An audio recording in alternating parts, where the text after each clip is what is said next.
Breeding season जब आने वाला होता है ना, तो आपको ये पता होता है कि यार अब मानसून चल रहा है और अगली दफ़ा में अगले महीने में या उससे अगले महीने में ब्रीडिंग सीज़न आने वाला है।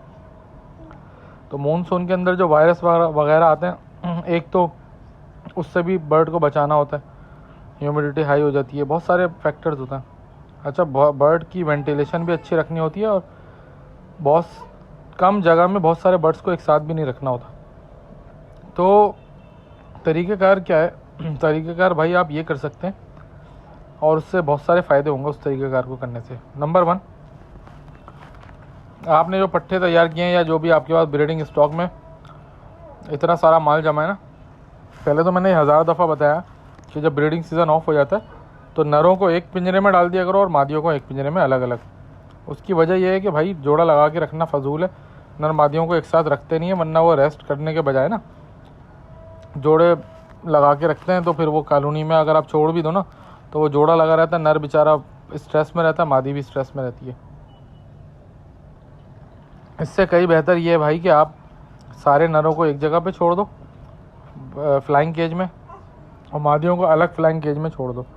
उससे ये फ़ायदा होता है कि नर अपनी मादियों को भूल जाएंगे और मादियाँ अपने नरों को भूल जाएंगे। अब आप बोलोगे इससे क्या फ़ायदा होगा तैमूर भाई? भाई फ़ायदा ये होगा कि आप अपनी मर्ज़ी का पेयर लगाओगे ना यार।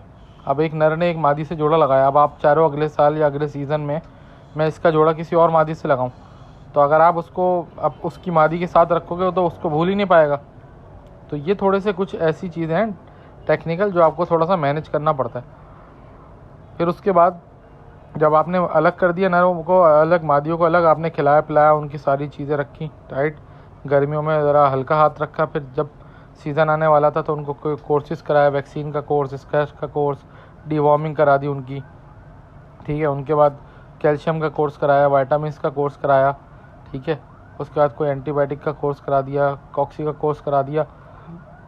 सारी चीज़ें चलाने के बाद जब उनकी सारी चीज़ें पूरी हो गई, कैल्शियम मैग्नीशियम हर चीज़ उनकी पूरी हो गई और तोते एकदम हो गए कड़क। और फ्लाइंग केज में उड़ने से ना एक्सरसाइज होती है, मसल डेवलप होते हैं। तो जब आपके फ्लाइंग केज में तोते उड़ेंगे ना, उससे उनके पट्टे मजबूत होते हैं। वो जो तोतियाँ बैठी रहती हैं ना मटकियों में, वो ढीली हो जाती हैं। नर भी नरों बच्चों को पाल पाल के ढीले हो जाते हैं। तो जब वो फ्लाइंग केज में उड़ते हैं ना, तो उनके पट्टे वगैरह ज़रा मजबूत हो जाते हैं, स्ट्रॉन्ग मस्कुलर हो जाते हैं और इम्यून सिस्टम भी स्ट्रॉन्ग हो जाता है। जब क्योंकि एक्सरसाइज होती है ना, तो एक्सरसाइज होने से परिंदा खाता ज़्यादा है, अच्छा खाएगा।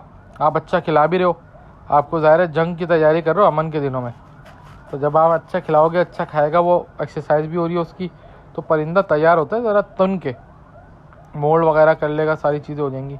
अब ये सारी चीज़ें करने के बाद जब परिंदा बिल्कुल रेडी हो गया, तो अलग ही मोल्ड करने के बाद ना वो शाइन देगा परिंदा।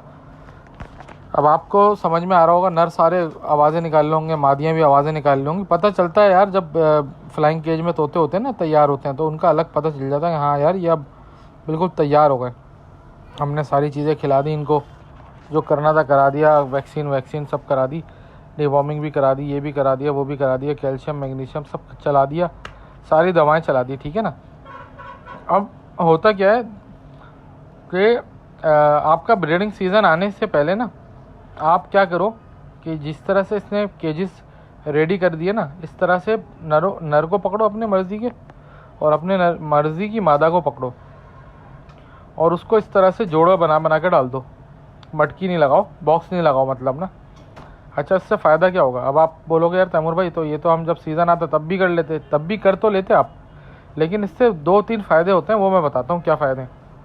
देखो, जब आप अपनी मर्ज़ी की पेयरिंग करना शुरू करोगे ना, और इस तरह से केजीज में तोतों को डाल दोगे, तो तोतों का एक तो ये है कि जोड़ा लग जाएगा ब्रीडिंग सीज़न आने से पहले, सबसे बड़ा फ़ायदा, ठीक है। दूसरा फ़ायदा ये कि अगर आपको कोई ऐसा पेयर है जिसके अंदर आपको लग रहा है कि यार ये मैंने गलत पेयरिंग कर दी, अब सीज़न अगर आ जाता और आप गलत पेयरिंग कर देते, तो अब आप मादी अंडों पे आ जाती, फिर मादी को चेंज करना, नर को चेंज करना पॉसिबल नहीं होता, फिर टाइम ज़ाया होता है, फिर बंदा को पता होता है कि यार ब्रीडिंग चल रही है, अब मैं इनको क्या छेड़ूँ, अब अगले सीज़न में ही देखेंगे, तो वो सारा टाइम ज़ाया हो जाता है आपके गलत फैसले से। जबकि अगर आपने पहले ब्रीडिंग सीज़न से पहले ज़रा जोड़ों को लगा दिया ना, तो आपको अगर कोई फैसला बदलना भी होगा ना, क्योंकि ज़ाहिर है इंसान है यार, कभी कभी पहली दफ़ा में सही फैसला नहीं हो पाता।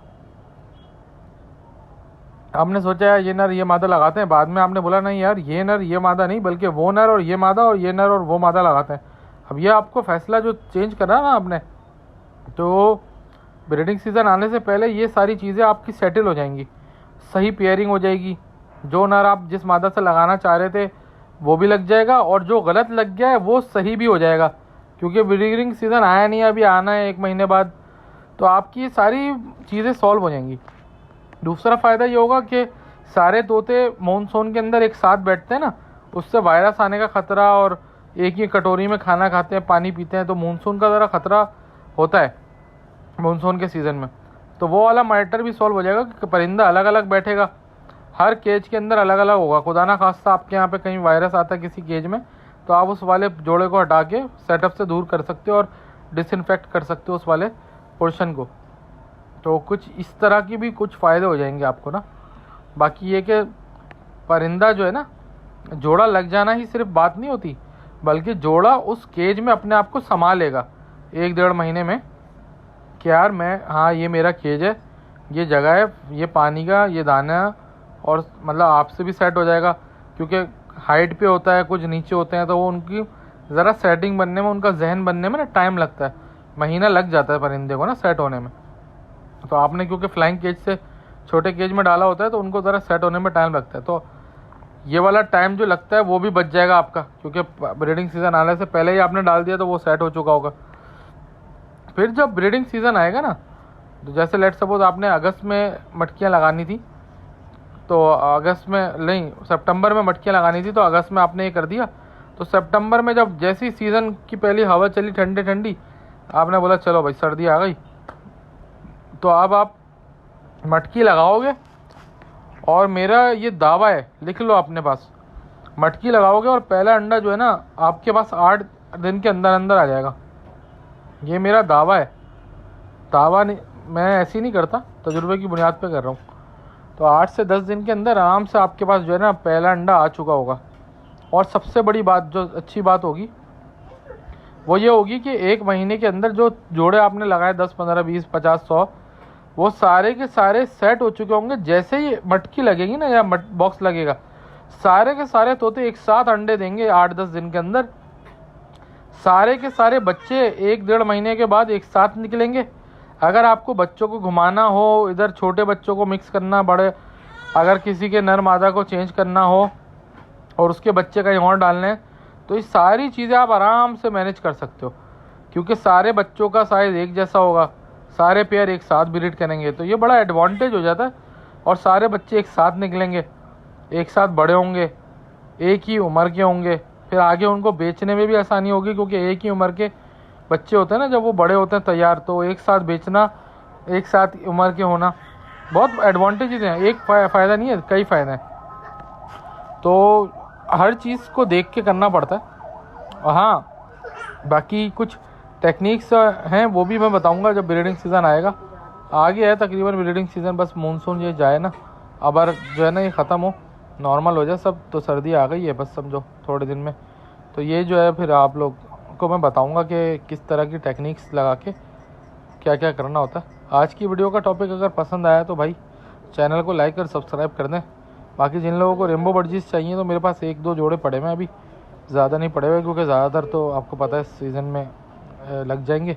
हाँ, बाकी बाहर से अगर कोई माल आता है तो मैं आपको बताऊँगा इंशाअल्लाह ताला। 03472433 231 मेरा नंबर है, रब्ता कर लें।